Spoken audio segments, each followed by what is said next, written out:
నమస్కారం, welcome to I dream. నేను విజిత. ప్రస్తుతం మనతో పాటు ఉన్నారు శివరుద్ర సాధు స్వామీజీ. ఇప్పుడు వారితో మాట్లాడి మన సందేహాలన్నింటినీ నివృత్తి చేసుకుందాం. నమస్కారం గురుగారు.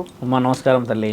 గురుగారు, సాధారణంగా ఆడవారికి వాయనాలు ఇస్తూ ఉంటారు, కానీ సుమంగలి స్త్రీలకు మాత్రమే వాయనం ఇస్తారు.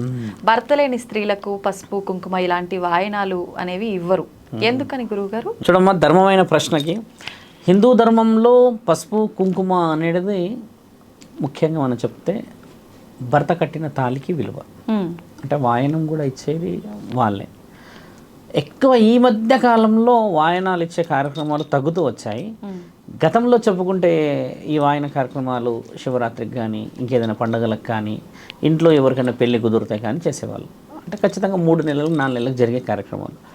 దీంట్లో జరగాల్సిన ముఖ్యమైన పని ఏంటంటే అమ్మ, పసుపు కుంకుమ ఇచ్చి వాళ్ళకి తమలపాకు పెట్టి బొట్టు పెట్టేసి ఇచ్చుకుంటేమమ్మ అని పుచ్చుకుంటేమమ్మ అని ఆడవాళ్ళు అనుకొని తీసుకొని స్త్రీలు ఇంకొకరి యొక్క భావాలను ఎక్స్ప్రెస్. అంటే ఇందులో ముఖ్యమైనది మగవాడి పాత్రే, కానీ మగవాడు ఉండడు అక్కడ, ఆడవాళ్ళు మాత్రమే. ఎవరు చేస్తారు అసలు? ఇది ఎందుకు చేస్తారు? ఇది తెలుసుకోవాల్సింది. శాస్త్ర గ్రంథాల్లో ఏమి రాసిందంటమ్మా, ఒక స్త్రీకి బొట్టు తర్వాత ఒంటిలో ఉన్న ప్రతి కట్టు పుట్టుకతోనే వస్తుంది. అవును. రాణి కేవలం కాళ్ళకి మెట్టిలు, మెడలో ఉన్న ఈ పుస్తలు, తర్వాత ఇక్కడ మనం పెట్టే ఈ బొట్టు చిన్నగా ఉండదు, కొంచెం పెద్దగా ఉంటుంది. ఈ పెళ్ళైన వాళ్ళది చూస్తే ఇప్పుడు మీరు చిన్నగా పెట్టుకుంటారు. ఇప్పుడు చాలామంది కాలేజీకి వెళ్ళే వాళ్ళు చిన్న చిన్న పెడతారు. పెళ్ళైన వాళ్ళు ఒకప్పుడు చూసుకుంటామా కొంచెం పెద్దగా ఉండేది, ఒక బిల్లలాగా ఉండేది. అంటే దాని అర్థం అది.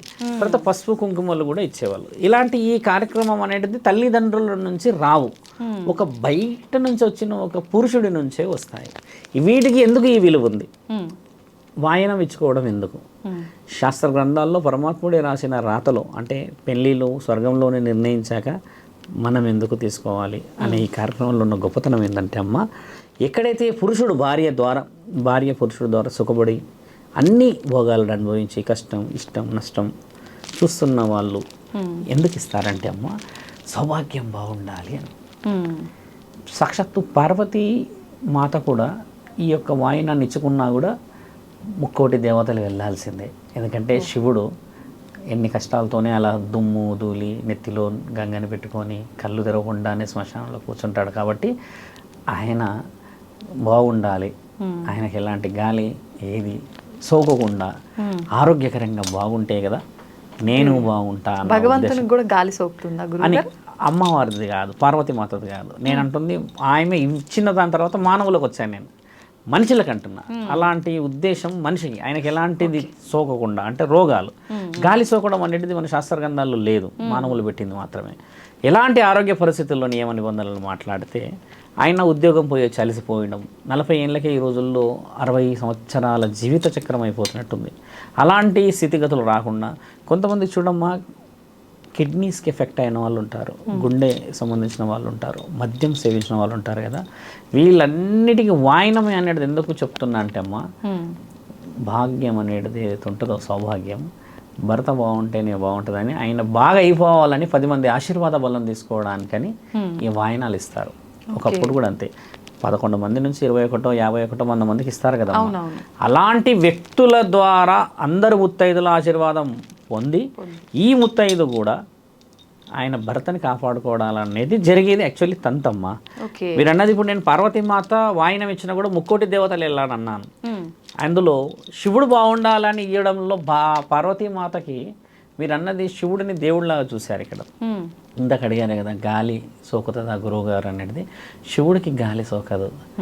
పార్వతీమాత శివుడిపై అలా ప్రేమ పెట్టుకోవడం తప్పులేదుగా నా తల్లి. ఇప్పుడు నీ భర్త నీకు గొప్ప, నీ భర్త లోకాన్ని ఏలిండి అనుకుందాం, స్వయంగా నీ భర్తే లోకాన్ని ఏలేవాడే అనుకుందాం. ఇంటికి వచ్చాక నీ భర్తన లోకాలను ఏలిన శివుడా? బాగా గమనించు.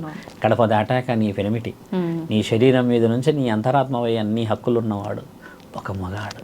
కాబట్టి ఏంటంటమ్మో, ఆయన బాగుండాలని పార్వతి మాత ఇచ్చినా కూడా అది పాపం కాదు, పుణ్యమే. దేవుళ్ళకి దేవుళ్ళు ఇచ్చుకుంటారా అంటే, మరి దేవుళ్ళకు దేవుళ్ళు ఇచ్చుకుంది పురోహితులకి తెలుసు, పురోహితులు ఇచ్చుకుంది ఇప్పుడున్న సామాన్య మానవులకి ఒక పసుపు కుంకుమ భాగ్యం ఎలా తెలుసు?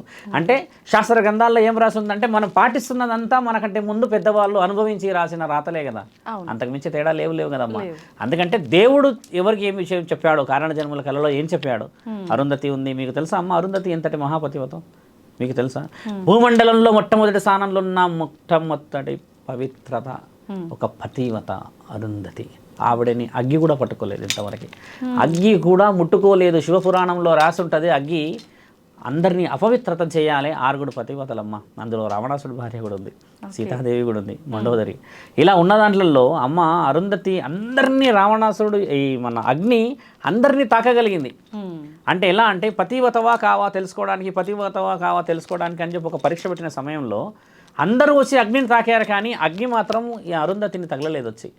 అంతటి మహాపతివత వచ్చి నన్ను తగలడమా అని చెప్పేసి అగ్గి వెళ్ళిపోయిన సందర్భాలు శివపురాణాల అక్షరాలు రాసున్నాయి.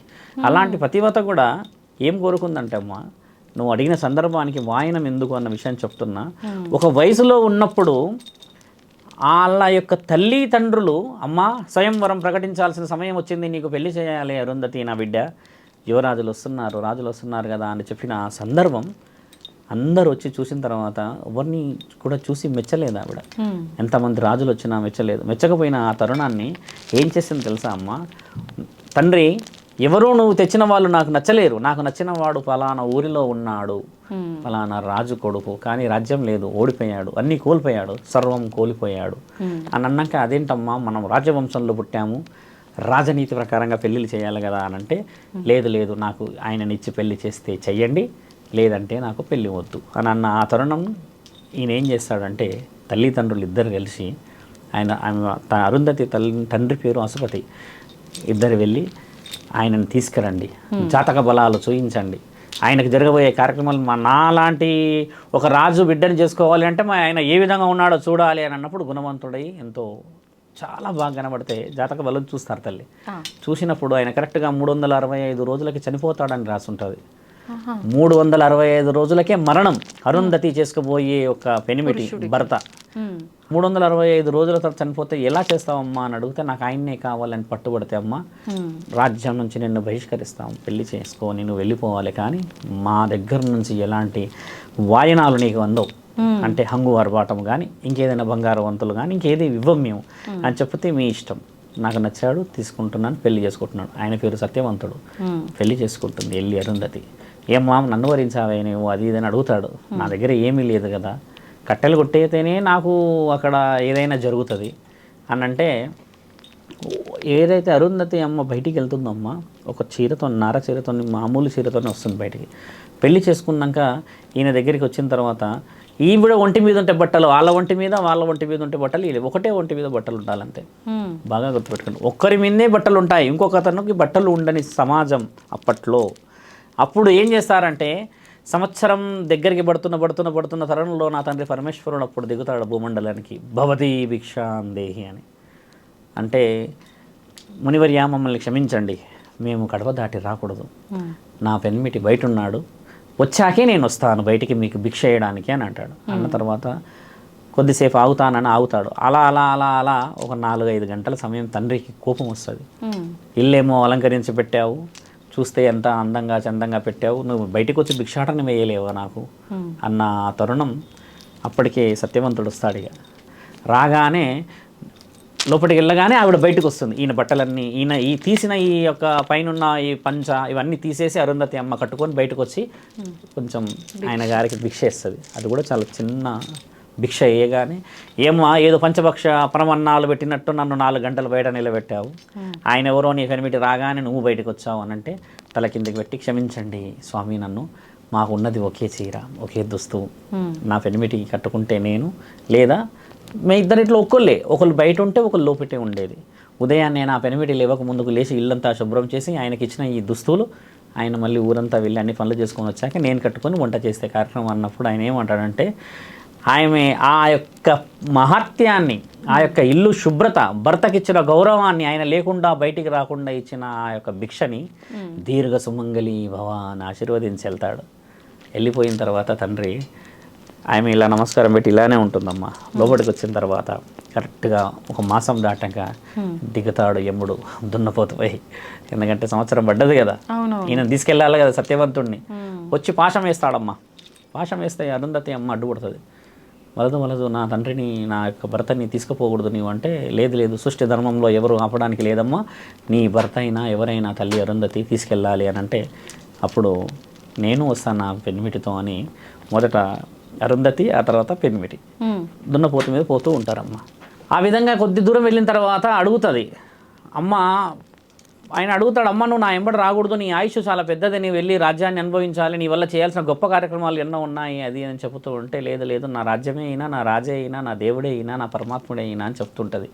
లేదమ్మా నీకేం కావాలో చెప్పు అని అంటాడు. నాకు ఏమీ వద్దు అని అంటాడు. చెప్పమ్మా ఏం కావాలి అని అంటే, మా అత్త మామలకి కళ్ళు కనబడవు, వాళ్ళ కళ్ళు కనబడేలా చేయండి అంటాడు. కళ్ళు కనబడాలా, ఆయన ఆశీర్వాద బలం ఇస్తాడు. తర్వాత ఏం కావాలి అని అంటే, సువిశాలమైన రాజ్యాన్ని సంపాదించే స్థితిగతులు ఉన్న నా భర్త కేవలం కట్టెల వ్యాపారమే చేసి కట్టెలు కొట్టొచ్చే నా కడుపు నింపుతున్నాడు. ఒక రాజ్యాధికారి అలా ఉండడం చాలా చిన్న చూపు నాకు అయిపోయింది. మా అమ్మ నాన్నల దగ్గర విలువ లేకుండా పోయింది కదా నా పెనిమిటి విషయం అని అంటే, సకలం ప్రాప్తిరస్తూ అని ఆశీర్వాదం ఇస్తాడమ్మా. ఇచ్చిన తర్వాత ఇంకో విషయం అడుగుతుంది. ఇంకెన్ని అడుగుతావమ్మా నీవు వరాలు అని అంటే, లాస్ట్ అడుగుతా నా సౌభాగ్యం నిండుగా ఉండాలని నేను ఆశీర్వాదం అడిగాను అని అంటే, అప్పుడు అంటాడు నేను ఇచ్చే అధికారం లేదమ్మా, నీ పెనిమిటిది అక్కడికి ఆగిపోయింది అని అనగానే వీళ్ళు ఇద్దరు దాటి పొలిమేర వస్తుందమ్మా. పొలిమేర బాగా గుర్తుపెట్టుకోండి. ఆ పొలిమేర ఇప్పటికీ ఊర్లలో ఉంది. ఆ పొలిమేర దాటంగానే అక్కడ నుంచి నా తండ్రి పరమాత్ముడి మాట గట్టిగా వినబడుతుంది. అహం శివం అని వినబడంగానే ఒక్కసారి వదులుతాడు ఆయన పాశాన్ని, యముడి చేతిలో ఉన్న పాశాన్ని వదలగానే శివుడు అక్కడి నుంచి ఇలా కనబడుతుంది. యమా నేను ఇచ్చాను కదా అరుంధతికి మాట, దీర్ఘంగా సుమంగలిగా ఉండాలి అన్న ఆశీర్వాద బలం, ఎంతటి ధైర్యం నీకు తీసుకెళ్తావని అన్నప్పుడు అప్పుడు ఈ అరుంధతికి అమ్మకు అర్థమవుతుంది, ఆహా పరమాత్ముడు ఇచ్చిన మాటలో అంతటి మహత్యం ఉన్నదా, నేను ఇచ్చిన భిక్షాటంలో అంత విలువ ఉన్నదా, ఒక పతివతకి ఎంతటి విలువ ఉన్నదా అని చెప్పినప్పుడు ఆ యముడు ఆ పొలిమేర దాటి నమస్కారం పెట్టి దీర్ఘాయుష్మాన్ భవ అన్నప్పుడు పార్వతీ పరమేశ్వరులు ఏమంటారంటే, ప్రతి స్త్రీ ప్రతి ఆడది ఇచ్చినది ఒక వాయినాన్ని తీసుకున్నప్పుడు, సౌభాగ్యాన్ని కాపాడుకున్నప్పుడు, ఆరోగ్యాలను కాపాడుకున్నప్పుడు నీవే అరుంధతి నక్షత్రమై ఉంటావు పైన. ప్రతి ఒక ముహూర్త బలం చూస్తున్నప్పుడు అరుంధతి నక్షత్రం చూడండి ముగిసదు, ఒక పెళ్ళి ఎప్పటికీ చూస్తున్నాం కదా. అరుంధతి అంతటి పవిత్రత, అంతటి పతివత, ఒక భర్తను కాపాడింది, ప్రాణాన్ని ఆయుష్ను కాపాడింది. కాబట్టి ధర్మశాస్త్రాల్లో రాసున్న గొప్పతనం మన ఇప్పటికీ కూడా చాలా మందికి తెలియదమ్మా ఈ విషయం. తెలుసుకోవాలి. అరుంధతి అని అంటే అరుంధతి కాదు అక్కడ జరిగింది, అరుంధతి అమ్మ చేసిన గొప్ప పని. ఈ రోజుల్లో భర్త ఆరోగ్యం బాగలేదంటే వెళ్ళిపోయేసి విడాకుల పేపర్లు పంపుతున్నారు నా తల్లి. ఇక్కడ ఘనకార్యాలు చేస్తున్నాము మనం, భర్త పక్కన ఉంటే సస్తే పుణ్యం తల్లి, డబ్బులతో సస్తే పుణ్యం వస్తుందా? ఆలోచించండి మీరు. నువ్వు అడిగిన ప్రశ్న చాలా లోతైంది. వాయినానికి ఇచ్చుకోవడానికి అరుంధతి వరకు ఎందుకు వెళ్ళామంటే, అసలు వాయినం అనేది భర్త జీవితాన్నే కాపాడగలిగిన ఒక స్త్రీ ఒక ప్రాణాన్ని కాపాడలేదు ఆ తల్లి. అందుకని మీరన్న ఈ వాయినాలు అనేది ఇప్పటి నుంచి రాలేవు, పాటించాలి, ఇంకా ఎన్నో చేయాలి మనం. అంటే భర్త దీర్ఘాయుష్తో ఉండాలని తీసుకునేవి వాయనాలు, వితంతువులకు ఇవ్వడానికి వీల్లేదు. ఎందుకంటే ఎవరికి వచ్చినా కూడా మాటలు ఎలా వస్తాయి, ఏందమ్మా ఎలా నువ్వు వచ్చి కూర్చున్నావు అన్న మాట కూడా తట్టుకోలేరు. ఇంకో మాట చెప్పాలమ్మా, గుణం అనేది చాలా ముఖ్యమైనది ఇక్కడ. కొంతమంది నిజంగా వచ్చి కూడా ఆశీర్వాదం ఇవ్వరు, ఎందుకంటే భర్తలు బాగలేకనో, ఇంకోటి బాగా తాగి ఉన్న వాళ్ళు. ఇప్పుడు ఎలా చెప్పాలంటే, ఒక ఇంట్లో వాయినం ఇస్తున్న సందర్భం కూడా చూసాం ఫిలిం నగర్లో. భర్త బాగా తాగుతాడు, ఈమె కొడతాడు అని చెప్పి వాయినం తీసుకోవట్లేదు ఆవిడ. తీసుకోవట్లేదు అంటే ఇట్లనే నలుగురు కూర్చున్న వాళ్ళు ఏమన్నారంటే, అమ్మ నువ్వు ఆశీర్వాదం ఇవ్వాలి, మా ఇంట్లో పనిచేసేదానివి, గత ఎన్నో ఏళ్ళ నుంచి చేస్తున్నావు కదా, నీ భర్త ఎప్పుడో ఒకసారి వచ్చిపోతాడు తాగుతాడు అంటే తప్పు కదమ్మా అది అన్నాడు. అంటే మనసు ముఖ్యమైనది ఇక్కడ. అంటే ఆయన చూడండి, ఒక ఊర్లో పెరిగిన మనిషి 60 ఏళ్ళు ఉంటుందమ్మా. కాబట్టి వాయనానికి ఉన్న ఆ యొక్క పవిత్రతని నా భర్త తాగొచ్చి అది చేస్తాడు, ఎక్కడ పోయి నేను ఇలా ఆశీర్వదిస్తే వాళ్ళ కుటుంబంలో చిన్న ఏదైనా చెడు మచ్చి వస్తుందేమో అన్న గొప్పతనం విలువైంది అక్కడ. ఇక్కడ చూడండి, అంగు అరబాటం బంగారం వేసేసుకొని వచ్చేసి మన వాళ్ళు ఎన్నిస్తారు, ఎక్కడ నుంచి ఇచ్చారో ఇక్కడ కిందికి మీద కనీలకి పెట్టేస్తారు కదా, అది ఆశీర్వాద బలం కాదు కదా తల్లి, వాయనానికి విలువ అది. అందుకని మనసు ద్వారా చాలా మంది ఆశీర్వాదం ఇస్తారు, అది చాలా ప్రత్యేకమైనది కూడా తల్లి. అందుకని మన వాళ్ళు చాలా మంది చూడండి, ముసలి కాళ్ళు మొక్కుతారు వెళ్ళి, అవి సంబంధం లేని వాళ్ళ కాళ్ళు మొక్కుతారు వెళ్ళి, వాళ్ళ బలమైనది అది. మన హిందూ సంప్రదాయంలో వాయనం అనేది చాలా చాలా చాలా గొప్ప తల్లి. మీరు అడిగిన ప్రశ్న తెలిసి అడిగినా తెలియకుండా అడిగినా ప్రతి ఆడపిల్ల వినాలి, తెలుసుకోవాలి వాయనానికి విలువ ఎందుకుందని. మంచి విషయాలు తెలియజేస్తారు గురుగారు. నమస్తే. నమస్తే అమ్మా.